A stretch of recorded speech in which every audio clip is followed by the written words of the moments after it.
Welcome back to the Stand Up and Shout Rock Show, coming to you from the Salisbury Center Studios and on the Wylde Style Network. Happy Friday, everybody. Yes, happy Friday. Good to see you, Kevin. Good to see you. Always good to be here talking some music and rock and roll with you. Absolutely.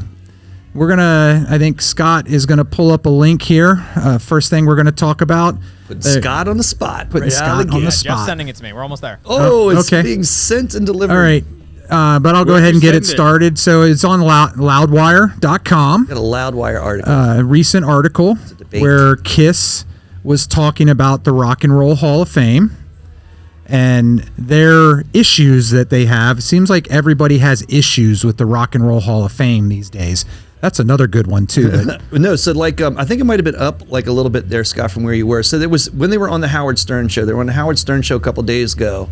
Or when I say they, I don't mean they. I meant Paul Stanley was on the Howard Stern show a couple days ago talking about Kiss and their relationship with the Rock and Roll Hall of Fame. Right.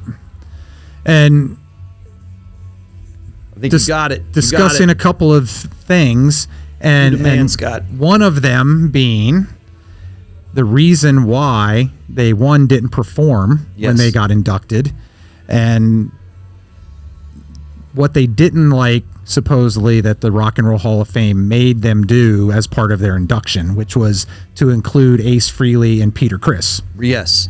To me, like we talked about this last time, which is this. I'm glad we're talking about this article because, first of all, Rock and Roll Hall of Fame voting is still happening. So I'll say that. Yes. And I'm still voting every day.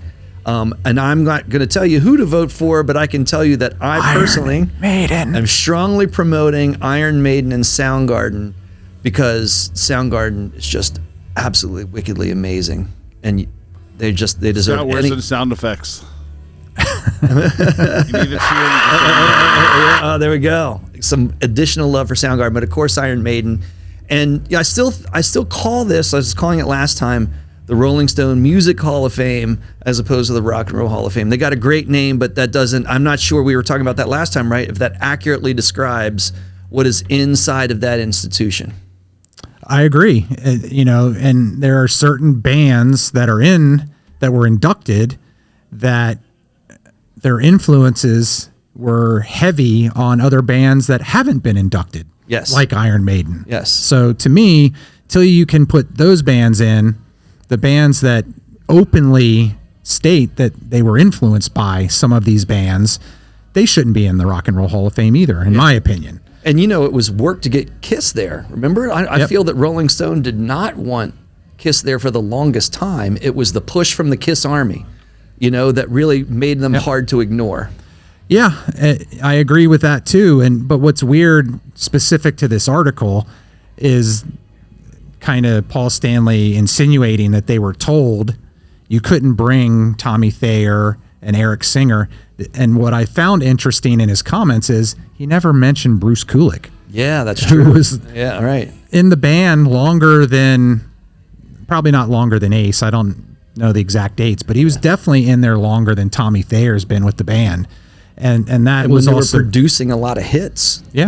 That was really kind of the no makeup hit era of the 80s for Kiss. For sure. There, yeah. So it just strikes me as odd, but then like Judas Priest, when they finally got their award / induction, they had everybody there. Yes. So, it seems odd that they would have said you can't have these other two musicians or any of them that had a part in the band if the band is being inducted. Yeah. So to me, the article's his comments are a little disingenuous because I would think Gene and Paul would have some more pull, and if they actually wanted those guys recognized, right, they could have done that. Well, and you definitely see the contentiousness between what Rolling Stone thinks Kiss should be and what Paul Stanley and Gene Simmons thinks Kiss should be.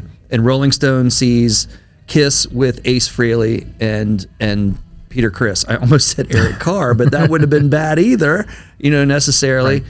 Whereas Gene and Paul do not see it that way. And I think that what makes it a little bit, more confusing or additionally confusing is the piece with makeup, as crazy as that sounds, because you have their newer members wearing Ace's and Peter's old makeup styles. Right. They did not invent new Kiss characters. So I don't know if that makes Rolling Stone feel a little bit disingenuous to this version of Kiss, but ultimately this is Paul, as Paul states, this is his band and Kiss is Kiss, and this is the best incarnation of Kiss, and that's what he wants to be recognized. So therefore, that's what he wanted to have happen and perform at the Rock and Roll Hall of Fame. Right. Well, yeah. So I thought it was a really good conversation, really good thing to point out. It kind of hit, some two big themes. What is Kiss? The first kind of piece, and what is the relationship with a band and the Rock and Roll Hall of Fame, and how Rock and Roll Hall of Fame sees a band versus how the band sees themselves. Yeah. Well, I mean, and just from the Kiss perspective in general, it seems odd. Eric Singer actually played on one of the albums before they went back to makeup, where Tommy Thayer has never played on any album. And so they've just sort of inherited, and obviously everybody knows about all the issues in the history between Ace and Peter and Gene and Paul, but they're kind of living in Ace and Peter's world. Right. Everything that they wrote, they were part of the band for. Right. And it just, to me, it seems like they're just trying to erase that part as, Ace and Peter weren't really part of the band. And, so there's definitely deep-seated issues that are never going to be rectified between those guys. Sure. Yeah. So I'm glad that we got to talk about this, because I know how much of a Kiss fan that you are. I am. Yeah. That's I'd say one of your top 10, bands that you would have listened to over the course of your life. For sure. Yeah. And they very much still deserve to be recognized within whatever you want to call the Rock and Roll Hall of Fame. But so do Soundgarden and Iron Maiden. So get out there and vote. Vote, vote, vote. Yes. So I understand you have a new game for that. Last time when it was just Kevin and I, we introduced a game, Heard and Word. Heard and Word. Heard and Word. So we were throwing out one words to complete a sentence related on a rock topic, and I had a hell of a lot of fun.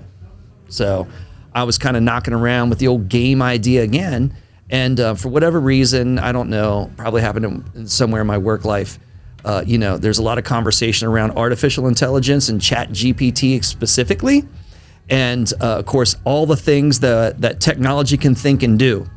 So I said to Kevin, let's go down to the old ChatGPT, since this is kind of what we do. We spit this out, right? And we just throw up a topic like we just talked about Kiss and the Rock and Roll Hall of Fame. We give our opinions on it like we were ChatGPT, but let's see what the artificial intelligence has to say about a relevant topic and what we would say and how smart is this. So I don't know what we could call this game. I'm messing around with some different ideas. I was thinking about effing GPT, effing AI, FN AI, funnin with AI, or Effing with.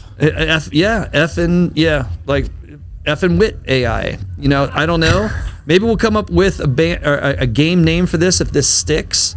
But this is our first go around, and so what I asked Kevin to do is come up with a couple questions to ask. You use ChatGPT, right? Not another. You didn't use Bing or anything like that. This has nothing to do with AGP, right? Oh, that's a whole different game. Yeah, that's a live game.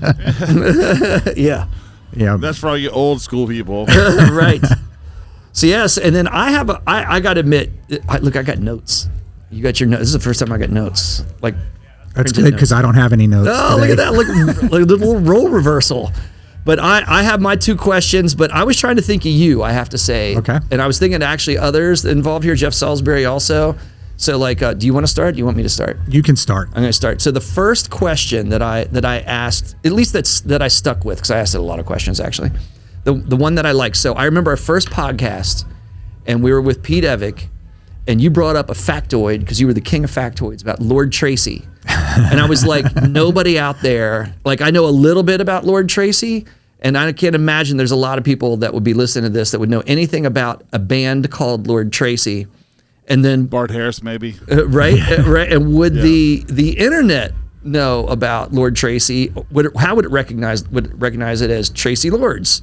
Would it invert the name? Then you got a very different story, right?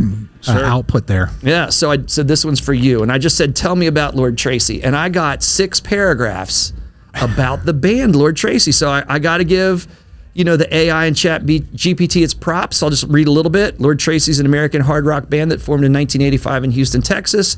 The band was founded by vocalist Terry Glaze, who previously been a member of the influential heavy metal band Pantera. And you brought up that factoid on that day. Lord Tracy's other original members included guitarist Jimmy Rusendorf, Chris Craig, bassist Kenny Wolf, and drummer Dusty Watson. Blah, blah, blah, blah, blah. One down from that. Overall, Lord Tracy was a talented and influential hard rock band that gained a following with their unique sound and high energy live shows. While they were only active for a few years, their music continues to be enjoyed by fans of the genre. So my first initial interaction with the AI is thumbs up. Like, there we go. And thumbs up to you, Kevin, because you kind of Kevin's almost as smart as GPT. Right, yeah. I should have invented that back then. I'd be rich. Right. My favorite factoid I don't know that I've ever shared about Lord Tracy is when I worked at the radio station at Virginia Tech, WUVT FM. I worked with all the record companies. So in the holidays, I would get Christmas cards from bands that had albums out, basically marketing their band and the album. And Lord Tracy sent one, and it was signed by all the members of the band. And I wish I still had it, but I don't anymore. But on the inside of the card, the inscription said, "Times are good, our dicks are hard. Here's your fucking Christmas card." Lord Tracy. I think I remember that. And that was awesome.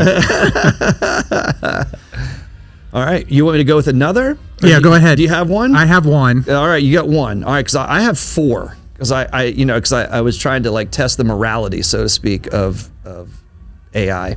But this is a more subjective question, and I had to ask it in honor of Jeff Salisbury because I'm going to keep asking this question so long as I'm breathing air, and I think he knows it's coming down the pike. Is Corey Glover or Geoff Tate the better front man? All right, so here's what artificial intelligence, because this is still I think we started this debate in 1990.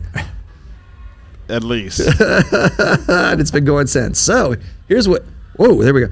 Whoa, you got me still? You hear me? Yeah, all I right, can hear you. I just lost my phones, so I'm good though. I'll keep going. All right, so here's what we got. Both Corey Glover and Geoff Tate are highly skilled and accomplished frontmen, each with their own unique styles and strengths. Yeah. All right. True. Corey Glover is best known as the lead vocalist of the band Living Colour. He has a powerful voice with a wide range and distinctive sound. He's known for his dynamic stage presence, charisma, and ability to connect with the audience. Blah, blah, blah, blah, blah. Talented songwriter, musician, contributed to many other songs. Geoff Tate is known as the former lead vocalist of the prog metal band Queensryche. He has a distinctive voice, sound familiar, with a smooth melodic style that has been described as operatic. Tate is also known for strong stage presence theatrically and ability to convey emotion in his singing. He is also a talented songwriter who's contributed to a lot of their songs. So again, it's on point. I think we're like neck and neck. And then this is how the artificial intelligence concludes. Ultimately, it's difficult to say which of these two talented frontmen is better. Puts better in quotes, as it's largely a matter of personal preference. Wow. Both have had successful careers and have made significant contributions to the respective bands and the music industry as a whole. Ding. My conclusion is on this. No, ding. I'm give you the ding for being correct. I think this is an AI fail because there's a clear-cut answer to this as far as I'm concerned, and AI did not meet it. Yeah. So, like, I would say that was just a whitewash of the whole issue, and obviously it's still going to keep raging. So that last paragraph must be the standard block on any question where they don't really want to. It's subjective, I suppose, because the two that I asked. Oh. So I posed a question. Don't move on yet. Okay. You still got to beat Jeff up a little bit about this one. Wait, what? Because it is true that you are correct that they are wrong. Because you can choose between a better frontman versus a better vocalist. We're going down D. Snyder Road now. Yes. Because I agree. He may be a better frontman, but he's not a better vocalist. Depending on what you're looking for, it's like saying Bob Dylan isn't a great vocalist. Yeah. If you love the way that he sings his songs, then he's a great vocalist. But I don't know how you qualify it, maybe a great singer, because technically Geoff Tate is one of the most technically sound great singers. Uh-huh. But Corey Glover has more feeling, you know. But as a frontman goes, the question is, who's a better frontman? Probably AI should say Corey Glover. Yes, because that's because that's the we got that recorded, right, Scott? Because that's the qualification that you're going for when you're distinguishing between frontman versus vocalist. I mean, some people might interpret frontman as just leading the band, and Lawrence Welk is a great frontman, you know. So did you see I actually did structure the question that way? I noticed that. Talk about trying to couch the question so that you get your answer. So that I will admit to you, since you are my good friend, that I did kind of front load the. I caught that. All right, there we go. I just bounced back in. Thank you, Scott. All right. So do you want me to keep going, Kevin? I was just asking you Lou's question, you were the asking, way it would be posed by Lou. You didn't ask your question. Yeah, I'm sorry. No, I was just saying, because I asked it 2 questions, and they was both kind of a debate question. So I said, which Van Halen vocalist is better? Yeah. And I got the same response. Yeah. It's a matter of personal preference. Right. But clearly it's David Lee Roth. It's PC AI. Agreed. Where's the ding? The ding. We need a load of ding in. Yeah. And then the other one I asked was, the Metallica Megadeth And did you get the same bottom line? I got the same bullshit. Got the same, response. Yeah. Exactly. Yeah. Exact same paragraph. Boring. AI's not committing. No, they don't want to. They don't want to get off the fence. Yeah. We will commit here at the Stand Up and Shout Rock Show, just as we committed right now to the Corey Glover Geoff Tate debate. Yeah, there's a great reason why you should listen to the Stand Up and Shout Rock Show. You get the true answers here. Absolutely. Yep. All right, so in honor of tonight, with the Bon Jovi tribute band being here, so this is a loaded question, which you got to ask the computer loaded questions because we've all done that over the years. How many women have John Bon Jovi slept with? All right. Yeah. As an AI language model, exactly. I do not have access to personal or private information about individuals, including John Bon Jovi's personal life or sexual history. It is not appropriate or respectful to speculate or make assumptions about someone's private life without their consent. It is important to respect people's privacy and focus on their professional accomplishments instead. Wow. I got an AI smackdown. I got a how dare you ask that question. PC. Yes. I wonder. I mean, let's be honest. We've all wondered that. I mean, John Bon Jovi is John Bon Jovi. I mean, he's had a lot of options. Is it thousands, tens of thousands? I mean, Wilt Chamberlain was what? I went to Wylde also. Right. I went to Wylde. Bon Jovi had to be that. Yeah. Well, 20 years ago, we might have gotten that answer. Yeah. I don't know. Yeah. There was no ChatGPT back then. That was the shortest ChatGPT response. It, like I said, gave me the quick smackdown. That was it. That was the full response. I summarized others, but okay. So That was terrible. You ready for my last one? Yep. You want to do another one? No, I'm good. You're good? Because I really like this one. So the Tell Me About Lord Tracy, I did another Tell Me About. So tell me about the Stand Up and Shout Rock Show with Wisk and Kev on the Wylde Style Network. Yeah. I can't wait to hear this. This is great. All right. So I think it did a little bit of exploration on the website. Did it take a while to come back with a response? The longest response was about Lord Tracy. It hung up for quite a while. I'm glad you asked that because I forgot to mention that. That was the longest one. So thinking. Thinking. This one actually. I'm still thinking. It happened pretty quickly. So here we go. The Stand Up and Shout Rock Show with Wisk and Kevin is a radio program that airs on the Wylde Style Network. The show is hosted by Wisk, a veteran radio personality and former musician, and Kevin, a rock enthusiast and longtime fan. The program focuses on rock music from the 1970s to the present day, featuring a mix of classic hits and new releases. Wow. The show also features interviews with musicians, music industry professionals, and other guests who are involved in the world of rock music. Wisk and Kevin have interviewed a wide range of guests over the years, including members of iconic bands like Guns N' Roses, Kiss, and Aerosmith. Nice. We're famous. Hey, I'll take it. It was good all the way I'll up take until it. that. I will so take it. Awesome. I will It was pretty absolutely- close. In addition to playing music and conducting interviews, the Stand Up and Shout Rock Show also includes segments on rock history, news, and trivia. The show has gained a dedicated following of rock music fans who tune in regularly to hear the latest music and insights from hosts and guests. Overall, the Stand Up and Shout Rock Show is a popular and entertaining program for rock music enthusiasts, providing a unique and informative perspective on the world of rock music. Nice. Hey, can we post this up as your bio on, Yes. on the show? Yes, absolutely. We've got to copy and paste that in, minus the Guns N' Roses. So where I lost my hope with the Bon Jovi question, Yeah. I will absolutely have it regained with the Stand Up and Yeah, Shout that Rock was Show. pretty awesome. Yeah, right? That was really good. That's cool. Like, The radio you got the difference personality, between though. the two of you, like one being a musician and the other one not. That's awesome. And the one that was a radio personality, the other one not. Yeah. Oh, yeah. Too funny. Right? Yeah. So I have no idea where it pulled that out of.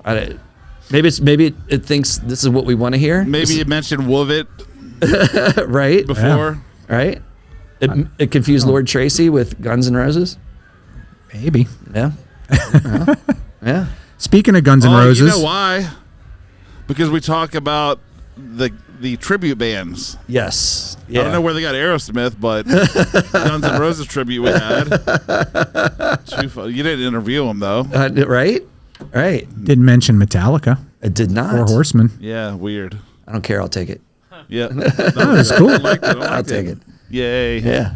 So speaking of Guns N' Roses, they announced their tour. Yeah, we're going, baby. Yeah, it's going to be awesome. I know. Hershey Park Stadium. Yes, in the summer. It's a great summer show, and maybe that's it. Like maybe it's kind of like anything like stand out to you for summer shows, things that are coming up. No, because there's not much that's been announced really that around here. M3. Right, yeah, I feel the same way. Like it's actually been a little bit light. Like I was expecting more. Is Guns N' Roses a monster concert by any chance? I do not know that. I can't speak We'll to see if that. we can get our claws into some of that. Right, and then make the AI legit. Make this the real article. Yes, exactly. See, we get some credentials for it. Yeah. Yeah. All right. So we got that. We got Guns N' Roses though. So that is like a great and so I also When is the concert? August 11th. Isn't that terrible? I know that. Like I'm so excited for it. I just knew that immediately. Wow. Take that, ChatGPT. I bet you I responded quicker than they would have. Probably so. All right. All right. Well, Been a good day. I know. So are we going to revisit the debate, the AI debate again? Yeah, I think we can run with it. We can come couple questions. Yeah. Some new people come in town. I have one for tonight. Oh. How many shots will Jeff Sisk have? tonight? Oh, wait a minute. Hold on. I got to get the phone. Let's That's a really good question. Chat AGP said. I didn't know he goes that hard. Yeah. All right. We need to link that. Chat AGP from the Wylde style. Right. All right, hold on a second. My typing is just atrocious on the phone. So, how Damon will be the leader of that Many. group. shots? Shoes. It just autocorrected to shoes. How many shoes will Jeff have? I am going to put in my last name, so we'll see where that goes. It autocorrected Sisk to disc on my own phone. At the bar tonight. How many shots will Jeff Sisk have at the bar tonight? As an AI language model, I do not have access in real-time information about individuals and their activities. Lame. It would be inappropriate and unethical. You got the Bon Jovi answer. To make predictions about someone's behavior or personal choices. Additionally, it's important to respect individuals' privacy and not make assumptions about their actions. Therefore, I cannot answer your question about Jeff Sisk or his behavior at the bar tonight. Terrible. Thank you, ChatGPT, for defending Go my out honor. on a limb, AGP. Well, I think before we wrap up, we can promote. We got some other shows coming up. Yes. So April the 7th. Yes. This, That, and the Other. This, That, and the Other. And Medicine Man. And First Try. First Yours Try. truly will be on that stage that evening. That's the day before Jake gets married. I know, right? Yep. Yeah, so it's Kevin's son getting married the next day, so I got to be a good boy and follow the wise guidance of ChatGPT. And then May 13th, we have the owner's birthday celebration I show. know, man. We're going to celebrate the man, Jeff Salisbury. Gavin Evick. And yours truly And again. Days of Five. Days of Five. And a special surprise guest to be announced very soon. Very soon. Yes. So looking forward to those shows, and thank everyone for joining the Stand Up and Shout Rock Show. And if you're like listening to this live and you're not on your way down to see some Bon Jovi tributes, Shot Through the Heart is worth it. So get here quickly. Yep. Also, this is a Stand Up and Shout rock show live from the Salisbury Studios, fueled by Monster Energy. Yes, there's that too. On the Wild Style Network. That's right. See ya. That's a mouthful. See ya.